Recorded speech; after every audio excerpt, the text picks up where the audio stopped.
He managed to bring two prison racist gangs together, the Aryans and the blacks. And my first reaction was, who the hell is Ian Watkins? And then when I went down the rabbit hole, I was like, man, this dude got everything he deserved. What kind of sick individual messes with babies? Okay, you might be asking, where have I been? Underneath a rock? Nah, I wasn't underneath a rock. I was in prison. I never listened to no Lost Prophets. Never even heard of them. Couldn't tell you a single song they sang. Couldn't even tell you who Ian Watkins was until a couple days ago when, through my YouTube feed, I saw my boy who does the prison channel stuff talking about Ian Watkins, who got shanked up in Wakefield, UK prison. And I was like, the only Wakefield dude I know in UK prison was Charles Bronson. And if you know anything about Charles Bronson, he would have banged Ian Watkins up a long time ago because Charles Bronson didn't play that stuff. But then as I started reading the story, I seen the two dudes who actually got busy and shanked Ian Watkins until he was unalived by jigging him right here in his neck, right? They unalived him because they got him in the jugular. And then Ian Watkins was gone. And then I saw Ian Watkins' face plastered all over. I'll put it right here. Most of y'all watching this probably already know who Ian Watkins was, what he did, what band he was a part of. But for me, I didn't know. I don't know everything. I don't know everybody. There's some stuff that I'm not familiar with, and I was absolutely not familiar with the Lost Prophets. Now, some people who were doing time in prison might have been familiar with their music, but as far as I know, nobody on the prison yard down here in Louisiana was bumping the Lost Prophets. So I had no reason really to know him. And maybe I seen him come across the news feeds when I got out of prison around 2000, in 2013, when they say his case went to court and when he got busted and everything. But I was just trying to make a living for me and my wife and trying to figure out how to live as a free man and stay in society and get my footing, because I had been released from prison in 2006.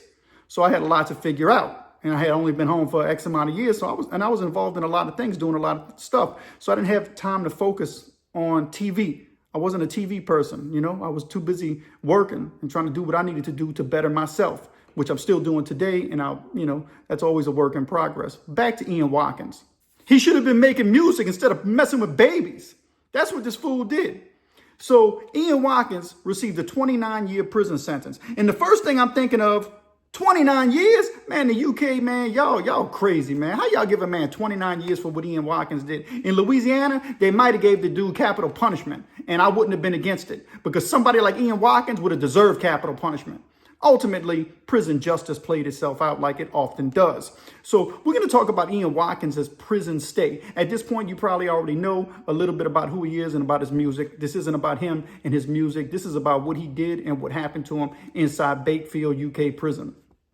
Anyway, so as I was researching Ian Watkins and his prison incarceration, his prison stay, there was a few things that stood out to me that I thought was quite interesting. One was that Ian Watkins went to prison, and when he got to prison, he had made a complaint that he needed to be closer to his mother because his mother had a medical ailment, which, if you know anything about prison, that's common. No matter whether you like the prisoner or you agree with the way the system does things, that's a whole different story. But he put in a request to be transferred closer to his mother. The UK obliged, and they put him in a prison that was closer to his mother. But while he was in prison, he was already getting all kind of death threats. He was being beat up. He was being hounded and harassed and strong-armed by other inmates, which is also expected for someone who does a crime like he did. And if you don't know what he did, this dude would connect with fans. And through the fans of his that he made from his band, The Lost Prophets, he would connect with groupies, women who want to be a part of what he was doing and possibly trying to, get pregnant by him or become a husband, get him to become their husband. There's all kind of stuff that groupies do. They play dangerous games too. So they were trying to get a hold of Ian Watkins because he was making all that money and he was popular and they wanted to go along for the ride. But they were so willing to go along for the ride that these women allowed Ian Watkins to mess with their children. That's sick. I know. And he would do sick, twisted, and disturbing things to babies of the women who were following him. When he went to prison, even after he was convicted of doing this to children, Ian Watkins still had other women write him, groupies from in prison, sending him pen pal correspondence. He'd send them back. What kind of sick woman wants to communicate with a man like this?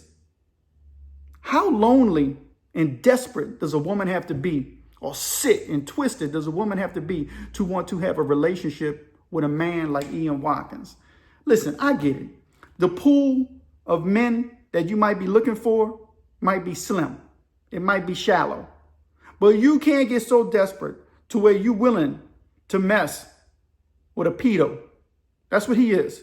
A convicted pedo who was in prison, had 29 years. I guess they thought he was eventually going to get out. I'm assuming, I don't know, I didn't look into the legal and civil case of Ian Watkins. I'm assuming that the family of the victims probably filed suit and probably got most of his money, or the attorneys got most of his money, or the UK took most of his money. I don't know how that went down. I didn't look into that. But while he was in prison, people were writing him. He had pen pals, tons of them. This is crazy, man. This is crazy that people like this can get a following. We have lost our ever-loving minds in society when we're willing to communicate with people like this on a level like that. Now, listen, I get it. If you want to communicate with them because you are a part of a Christian organization or a religious organization, and I know that outreach is something they do to prisoners, that makes sense. No matter, because they're going to communicate with everybody and anybody, no matter what they did. Religious organizations, this goal is to treat everybody the same. That's normal, right? But these women were writing this dude with hopes of hooking up with him when he got out of prison. They wasn't friends with him. They wasn't writing to be friends with him or to get an interview with him or to get information from him, which a lot of news anchors and channels will do in corresponding. They'll correspond with people like that to try to get information from them so that they can, get a head story or a lead story or get the lowdown so that they can drop some information online and they could blow up from, Ian Watkins. Look, that happens all the time. People are interested. They want to know about these stories. But man, they want to have a relationship with this dude. And so I saw that. When I saw that, I said, that's crazy. Another thing that stood out to me was previously other dudes, he had already been shanked in prison. This wasn't the first time he got shanked. He got kidnapped and held hostage in a cell with 3 other inmates who actually shanked him, also in the neck. But they didn't finish the job. The prison officers negotiated with him and they wound up getting Ian Watkins out and saved his life. And he made a lot of complaints. He knew his life was in danger. He knew these dudes were strong-arming him and using him, right? Because a lot of other inmates, and that happens in prison too, people like Ian Watkins, they pay draft. So you got to think that there were other inmates inside the prison and they were using Ian Watkins. Because one time he got caught with a cell phone. And in the people in the free world, they're like, dang, how you got a cell phone? He's probably looking at images of children. Nah, somebody like Ian Watkins ain't holding down no cell phone because he ain't no shot caller and he ain't about his business.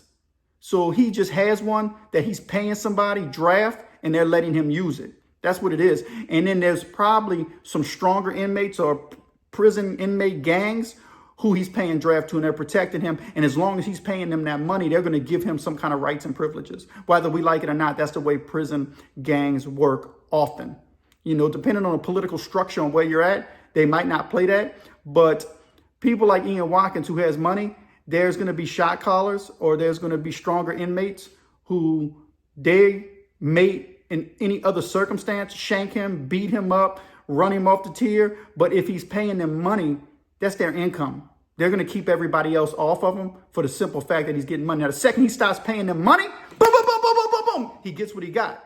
And so a black dude and a white dude, right? I'm going to show their pictures right here. A dude named Rashid Gedel, he was 25, black dude, and a white dude named Samuel Dodsworth, he was 43. They came together, put their minds together. I don't know if they previously discussed this and then decided to shank old boy to death, or if it was just spur of the moment. But I'm assuming at this point inside this maximum security prison in the UK, and I'm assuming from everything I read about Wakefield in the UK prison, it's super max for that area. So I'm assuming they got the worst of the worst in this prison. And Ian was the worst of the worst. But Rashid and Samuel, they wasn't going to play that anyway because they the worst of the worst too, because they both had those type of charges, you know what I mean? Gangster charges. And so they got together and they unalived Ian.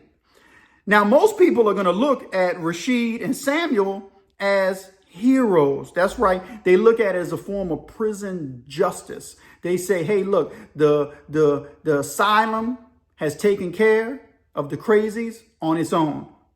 Thank you, Samuel and Rashid. A lot of people are going to think that. And you can't necessarily blame them. And listen, if I'm a judge, I'm not giving Rashid and Samuel no more time. I have to do something because I'm a judge and I got to abide by the law. So I'm going to give Rashid and Samuel concurrent sentences. I'm going to sentence them. Give them an extra 30 years. They're already probably doing life. I think that's what the sentences they have. So I'm just going to run 30 years concurrent with their life. So it ain't going to matter nothing anyway. I'm not going to give them more time. I'm not going to put them in a dungeon and put them in a hole. I'm going to put them back in general population where they belong. Some might say they were taking out the trash. And Ian Watkins was the trash. Because what he did to babies is sick. It can't be tolerated. This is just me going off on my own thoughts about this case. And I knew I wanted to cover it on the Pen and The Shank because it was an important topic that, that's been all over the place. And so I figured we would discuss it and start the conversation. But I'm interested in what you think. Share in the comments if you think that Rashid and Samuel are justified for what they did. Are you giving Rashid and Samuel both a thumbs up for bringing the Aryans and the blacks together to take out the trash? Or are you saying Samuel and Rashid shouldn't have did what they did and they should get capital punishment or life in prison on top of the sentence that they already have ran consecutively? What do you think about this case? What do you think about Ian Watkins? And what do you think about people like Ian Watkins who do what they did to children? Do you think that capital punishment should be on the table for people like Ian Watkins? I'm interested. Share in the comments. Let's get this conversation started. And while you're at it, why don't you give me a like and subscribe to the Pen and The Shank, the most unique and unusual prison content creation channel on YouTube. We're just getting started, man. Let's get it.